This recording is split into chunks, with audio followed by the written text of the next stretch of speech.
Disebutkan di hadis Muslim, nomor hadis 1960, riwayat Sayyidah Aisyah, dikuatkan oleh keterangan Ibnu Abbas radhiyallahu taala anhuma, Nabi itu teman-teman sekalian, ya sering meningkatkan puasa di bulan-bulan hurum, bulan hurum, termasuk bulan Rajab. Ya kata Sayyidah Aisyah, termasuk juga kemudian Ibnu Abbas radhiyallahu taala anhuma, saya kadang melihat Nabi sallallahu alaihi wasallam sering puasa, seakan-akan enggak buka, tapi juga sering melihat beliau buka, seakan-akan enggak puasa.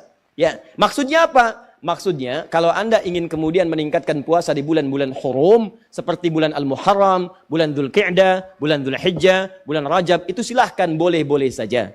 Walaupun tidak ada kekhususan mengkhususkan puasa di satu bulan saja, tidak. Ya, tapi kalau Anda ingin tingkatkan puasa, silahkan. Ini dalilnya, yang sahih. Apa dalil sahihnya? Tadi saya bacakan. Ya, pertama, isyarat ayat Qur'annya menyebutkan demikian. Yang kedua, untuk puasanya hadis Muslim, nomor hadis 1960. Kalau Anda ingin menunaikan puasa di bulan Rajab dengan mengikuti Nabi, isyaratnya untuk menghidupkan evaluasi diri, terkhusus di bulan-bulan haram yang 4 tadi, maka itu tidak ada masalah, silahkan. Sunnah, boleh.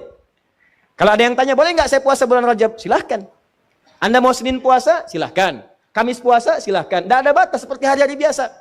Seperti hari biasa, cuman pahalanya ketika Anda kerjakan untuk menghindari maksiat, maka tadi itu bisa berlipat dari hari sebelumnya.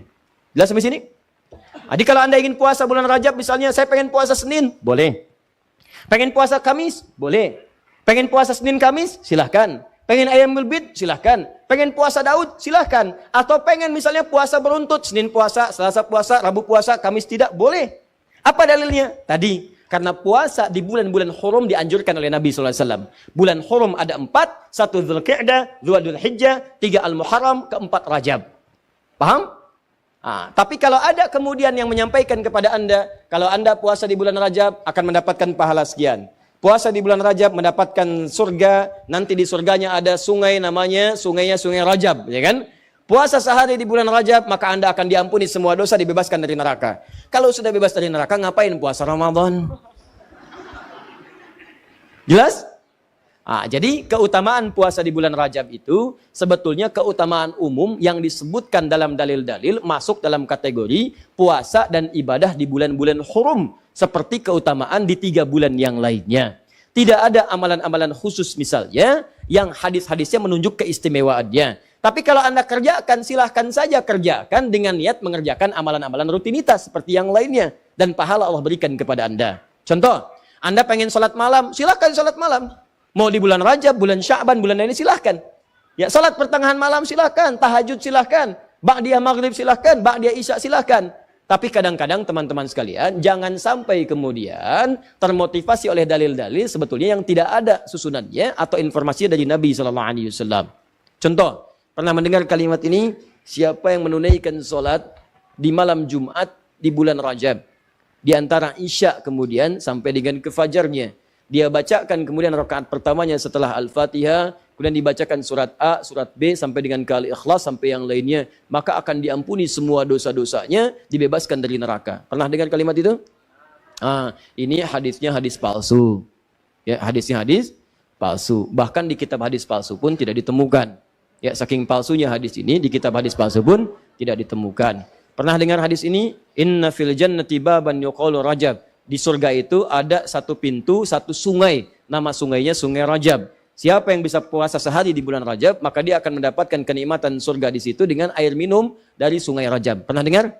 Nah, itu hadisnya pun hadis palsu. Saking palsunya, teman-teman, di kitab-kitab yang primer pun tidak ditemukan. Saya sudah menggali, ada 7 kitab yang menyampaikan itu. Saya sudah tulis semuanya, 7 kitabnya, di mana ininya, rawinya siapa, saya sampaikan semua.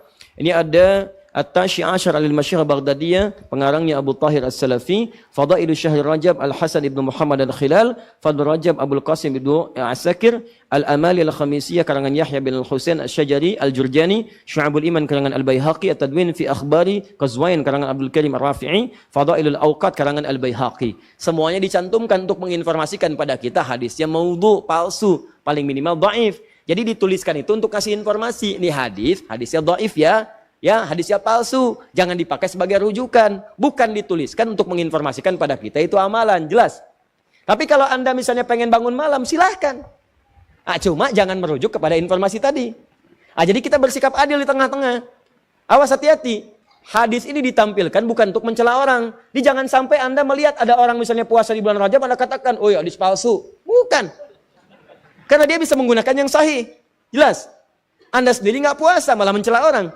Kalau pengen puasa silahkan, tapi gunakan sandaran yang sahih hadisnya. Jelas? Kalau malam pengen sholat, boleh nggak? Boleh. Silahkan tunaikan sholat, tapi jangan jadikan hadis palsu sebagai sandaran.